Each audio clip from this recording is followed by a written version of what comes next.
In the rugged hills of New Mexico, where the desert meets the mountains, a quiet farm sits hidden among the mesquite and sage. The property belongs to Marcus Steele, a 58-year-old veteran who grows chili peppers and raises cattle on 200 acres of seemingly worthless land. To his neighbors, he's just another retired soldier living a simple life. They have no idea that Marcus Steele was once the most feared Delta Force commander in military history. A man whose call sign was Ghost Walker, and whose missions were so classified they don't officially exist. The Vasquez Cartel made their first mistake when they chose his farm as their next target. They made their second mistake when they underestimated the man they were about to face. This is the story of how the deadliest cartel in Mexico learned that some ghosts never stop hunting. Before we jump back in, tell me where are you watching this video from below, and if this story touches you, make sure you're subscribed because tomorrow's episode is extra special. The morning sun cast long shadows across Marcus Steele's property as he walked his fence line, checking for breaks in the wire. His German Shepherd Ranger trotted beside him, alert to every sound and movement. At 58, Marcus still moved with the fluid grace of a much younger man, his eyes constantly scanning the horizon. Old habits from 3 decades of combat operations die hard. Something felt wrong today. The air carried a tension that made Ranger's ears prick up and his hackles rise. Marcus paused, kneeling to examine fresh tire tracks in the dirt near his gate. The impressions were deep, made by heavy vehicles, and they weren't from any of his neighbors' trucks. "What do you think, boy?" Marcus murmured to Ranger, who growled softly in response. The dog's instincts were as sharp as his own, honed by years of working together in places most people had never heard of. Marcus straightened, his mind already shifting into tactical mode. After leaving the military, he'd chosen this remote location, specifically because it offered multiple escape routes, excellent sight lines, and natural defensive positions. He'd hoped never to need them. A dust cloud on the horizon caught his attention. 3 black SUVs were approaching on the access road, moving in formation. Professional drivers, Marcus noted, maintaining proper spacing and speed. This wasn't a social visit. His phone buzzed with a text from his neighbor, Elena Rodriguez, who lived 5 miles down the valley. "Strangers asking questions about you yesterday. Be careful, Marcus. Something doesn't feel right." Marcus pocketed the phone and whistled for Ranger. They headed back toward the house, moving at a casual pace that masked the tactical assessment he was conducting. The property had been chosen and modified over the years to serve as both a working farm and a potential fortress. Underground bunkers, hidden weapons, caches, and escape tunnels were concealed beneath the ordinary appearance of a struggling ranch. The SUVs pulled up to his gate, engines idling. Through his binoculars, Marcus counted 8 men in total, all armed and trying to look like businessmen. Their movements betrayed military or paramilitary training, but they were sloppy, overconfident. They'd grown comfortable intimidating civilians. A man in an expensive suit got out of the lead vehicle. Marcus recognized the type immediately. Cartel lieutenant, probably educated, definitely dangerous. The man approached the gate with 2 bodyguards, flanking him, their hands resting on concealed weapons. "Señor Steele," the man called out in accented English. "I am Carlos Mendoza. We need to speak with you about your property." Marcus emerged from his house, Ranger at his side. He wore faded jeans, a work shirt, and a baseball cap, playing the role of a simple farmer. His hands were empty, but years of muscle memory meant he could draw and fire faster than most men could blink. "Private property," Marcus replied calmly. "You're trespassing." Carlos smiled, but his eyes remained cold. "We represent certain business interests. Your land has become valuable to us. We're prepared to make you a very generous offer." "Not interested in selling," Marcus said, noting how the other men had positioned themselves. Standard intimidation formation, designed to make him feel surrounded and outgunned. They had no idea how wrong they were. Perhaps you don't understand. The situation, Carlos continued, his voice taking on a harder edge. The Vasquez cartel has decided to expand operations in this region. Your property sits on a key smuggling route. We can make this easy, or we can make it difficult. Marcus allowed a hint of steel to enter his voice. And perhaps you don't understand that this is America, not Mexico. We don't negotiate with terrorists here. The temperature of the conversation dropped noticeably. Carlos's bodyguards shifted their stances, hands moving closer to their weapons. The other men around the vehicles became more alert. Terrorist is a harsh word, Senator Steele, Carlos said softly. We prefer to think of ourselves as businessmen. But business sometimes requires firm negotiations. Ranger growled low in his throat, sensing the rising tension. Marcus kept his hand on the dog's head, a gesture that looked casual but positioned. Him for rapid movement if needed. I've dealt with your kind before, Marcus said quietly. In Iraq, Afghanistan, and a dozen other places most people can't pronounce. You're not the first group to mistake an old soldier for an easy target. Carlos's eyes narrowed. His intelligence network had described Marcus as a retired army mechanic living on a pension. This man spoke with the confidence of someone who'd seen real combat, real violence. Your military service is admirable, Carlos replied carefully. But this is different. We're not insurgents hiding in caves. We're a modern organization with resources, connections, and reach. Resistance would be ... unwise. Marcus stepped forward slightly, just enough to project confidence without appearing aggressive. Let me make this simple for you. You have 30 seconds to get back in your vehicles and leave my property. After that, I stop being polite. Threat hung in the air like smoke. Carlos's men tensed, hands moving to weapons. The cartel lieutenant studied Marcus's face, looking for signs of bluff or weakness. He found neither. You're making a mistake, old man, Carlos said, his voice carrying the weight of years of successful intimidation. We know about your daughter in Phoenix, your nephew in Albuquerque. We know about your routine, your habits, your weaknesses. This ends one way or another. Marcus's expression didn't change, but inside, a cold fury ignited. They'd made their biggest mistake yet, threatening his family. The man who'd once been called Ghost Walker felt the familiar calm settle over him, the predatory stillness that had made him legendary among America's enemies. 30 seconds, Marcus repeated, his voice carrying an edge that made even the hardened cartel soldiers shift uncomfortably. Carlos stepped back, recognizing something dangerous in the veteran's demeanor. You have 48 hours to reconsider. After that, we return with a larger group and a different attitude. Don't make this harder than it needs to be. The cartel team retreated to their vehicles, but their departure was tactical rather than panicked. They delivered their message and would be back. Marcus watched them drive away, noting their license plates and the way they moved. Professional criminals, but criminals nonetheless. After they disappeared, Marcus activated his security system, checking cameras and sensors placed throughout the property. The farm might look simple, but it was equipped with military-grade surveillance, equipment hidden in plain sight. He pulled out a secure satellite phone and dialed a number he hadn't used in 5 years. Knox, it's Ghost Walker. I need a favor. Voice on the other end was instantly alert.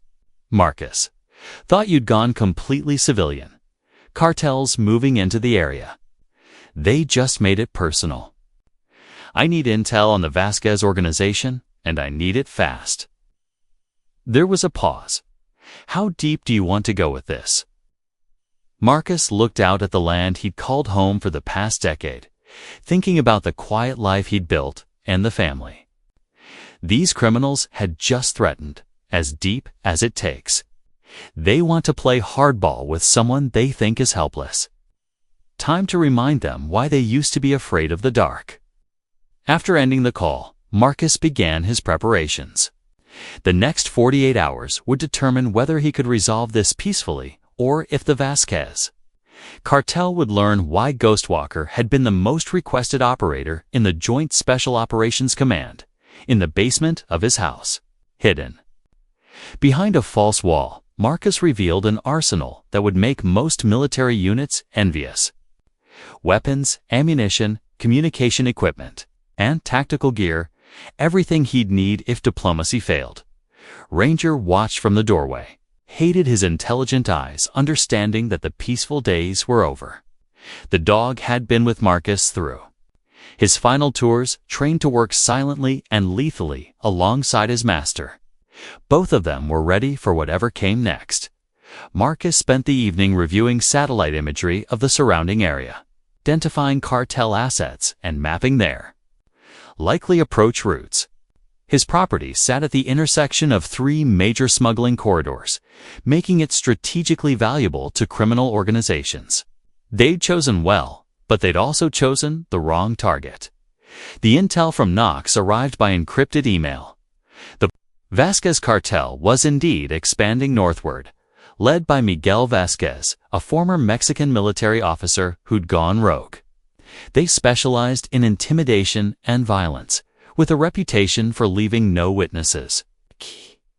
Their previous expansion efforts had been successful because they targeted isolated communities with no organized resistance. Marcus studied the cartel structure, noting key personnel and their typical operational patterns.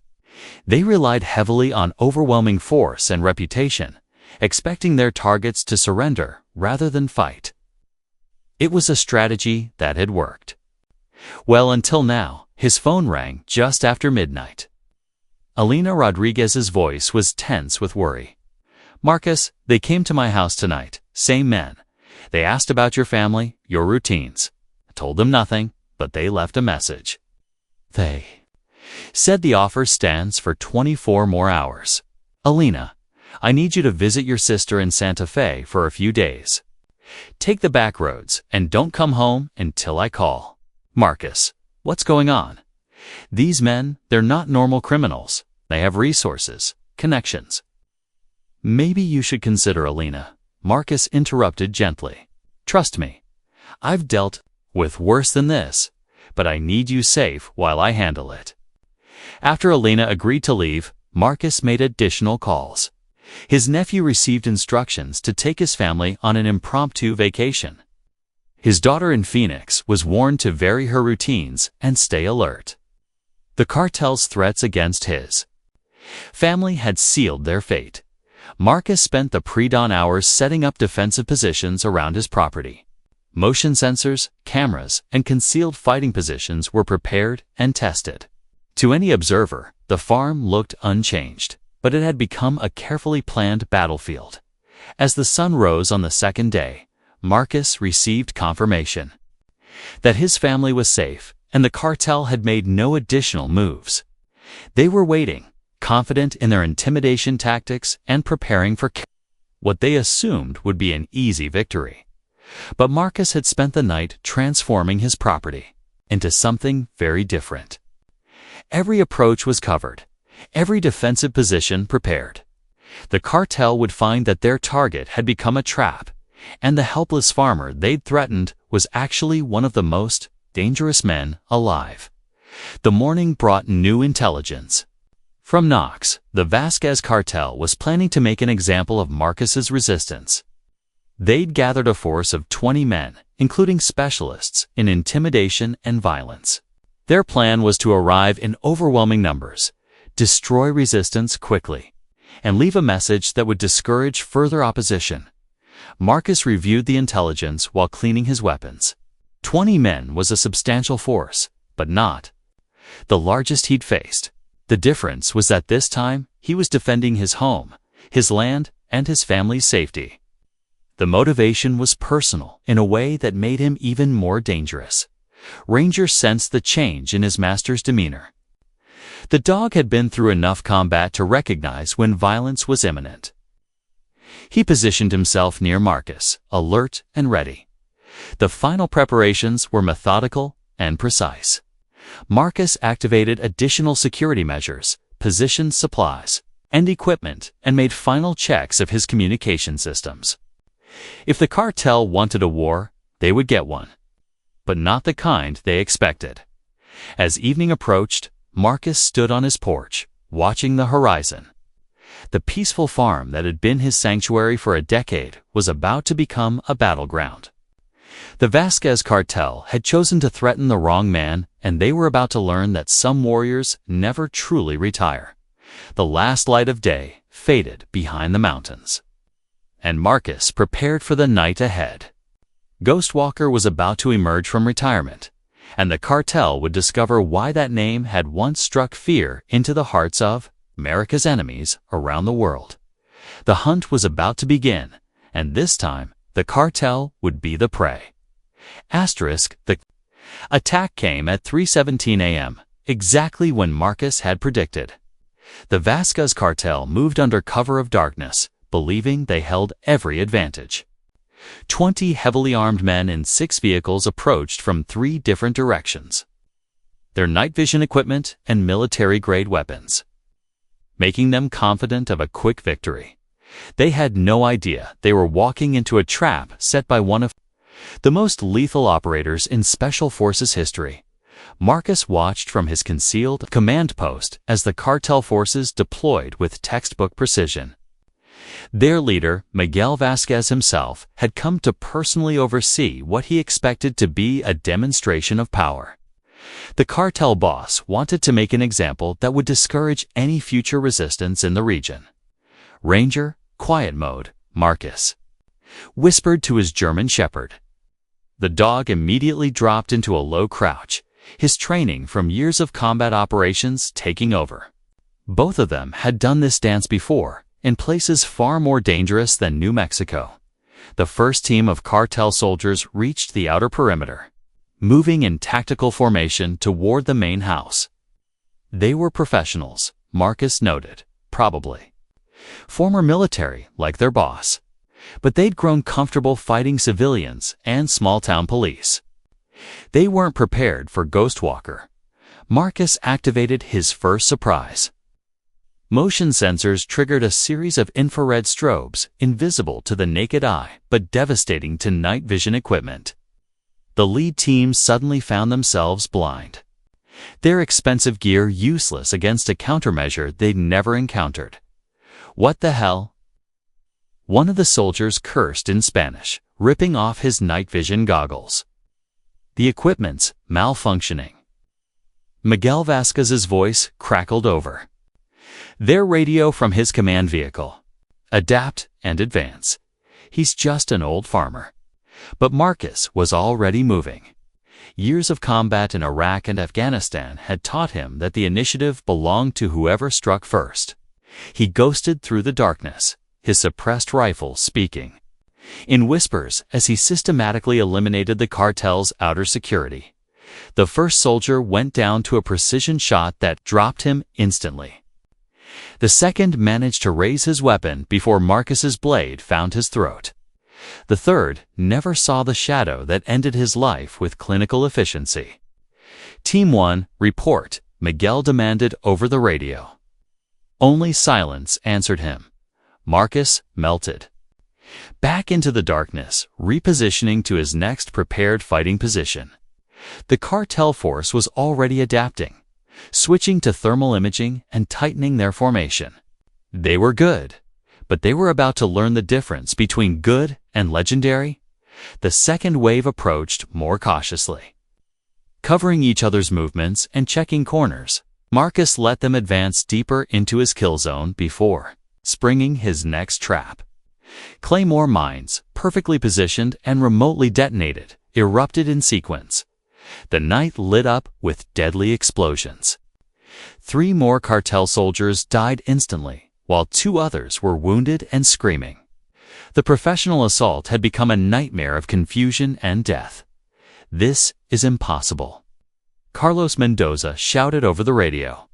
One man can't be doing this. Miguel Vasquez's voice was ice cold with rage. Find him.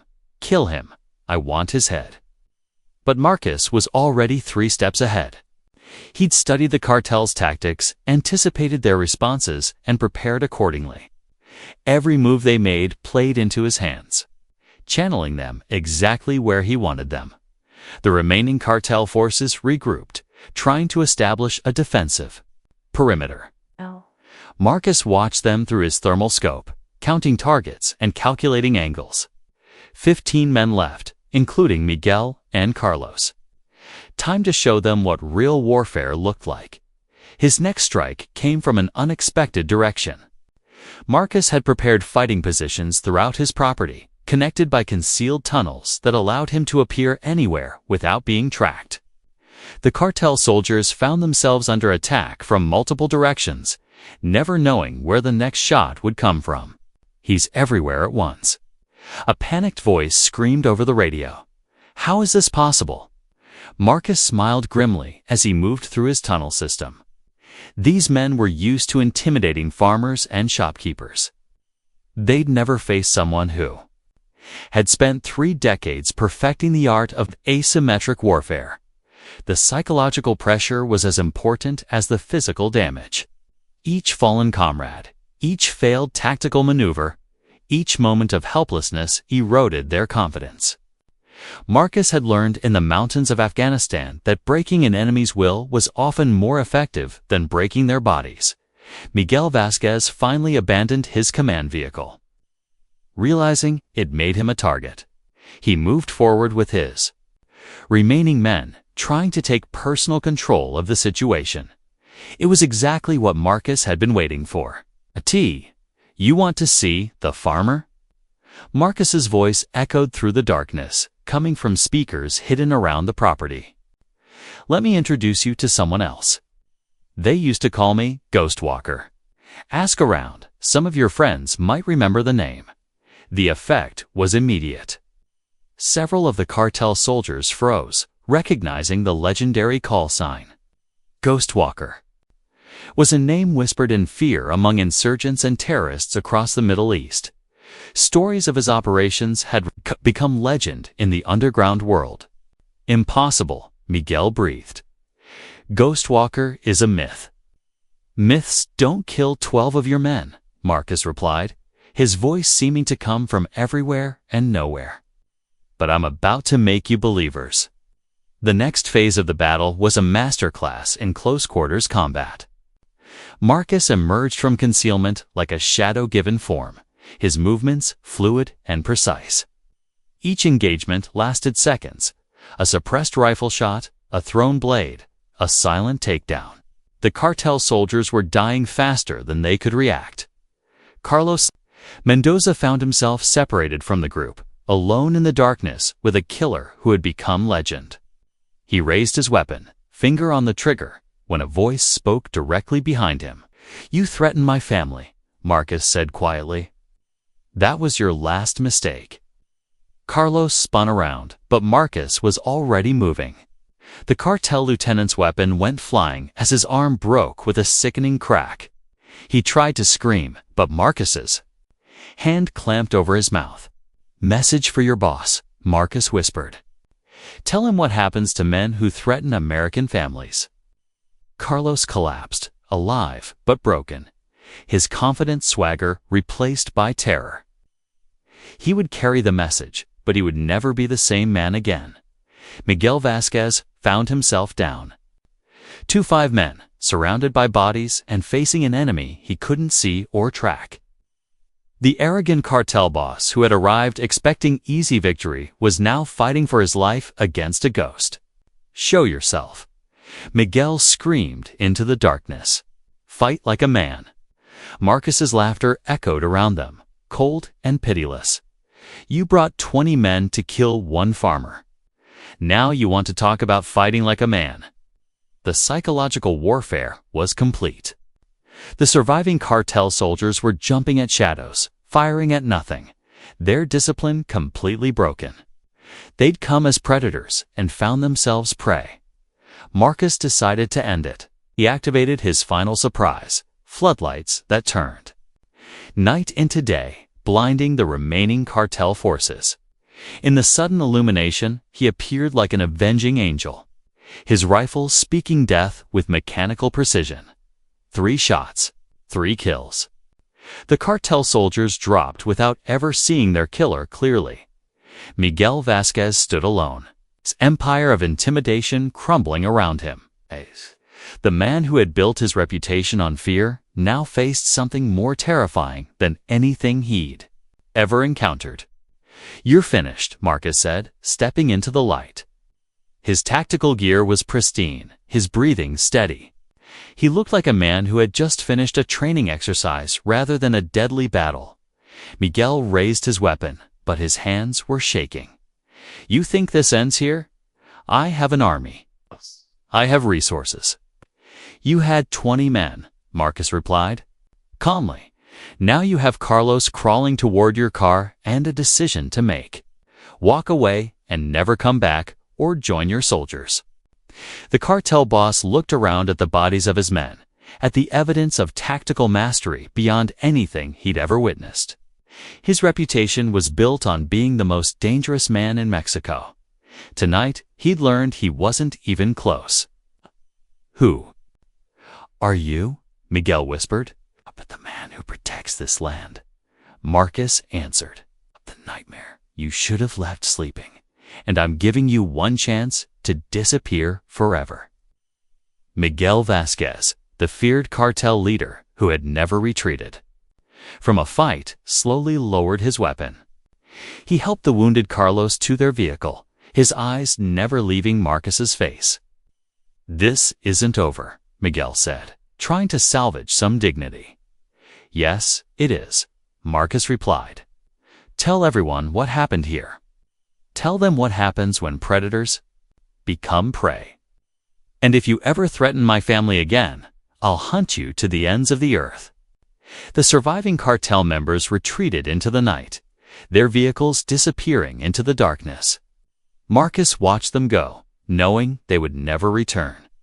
The message would spread through the criminal underworld. This territory was protected by something more dangerous than any cartel. As dawn broke over the New Mexico mountains, Marcus surveyed the battlefield. 18 cartel soldiers lay dead, their weapons scattered across his property. The farm that had been his peaceful sanctuary was now a monument to the price of threatening the wrong man. Ranger emerged from his concealment, padding over to his master's side. The dog had remained hidden throughout the battle, following orders even when every instinct told him to join the fight. "Good boy," Marcus said, scratching behind Ranger's ears. "It's over now. The cleanup took several hours." Marcus had contacts in federal law enforcement who specialized in problems like this. The bodies would disappear, the weapons would be destroyed, and the official story would be that a cartel raid had failed due to unknown causes. Sheriff Tom Bradley arrived just after noon, his face grim as he surveyed the scene. The local lawman had served in the Marines and recognized the aftermath of a professional military operation. "Heard there was some trouble out here," Bradley said carefully. "Cartel tried to muscle in," Marcus replied. "They decided to look for easier targets." Bradley nodded, understanding the code. "Any injuries to report?" "None that matter," Marcus said. "Think they got the message about leaving peaceful folk alone?" "I imagine they did," Bradley agreed. "Word is already spreading through the criminal networks.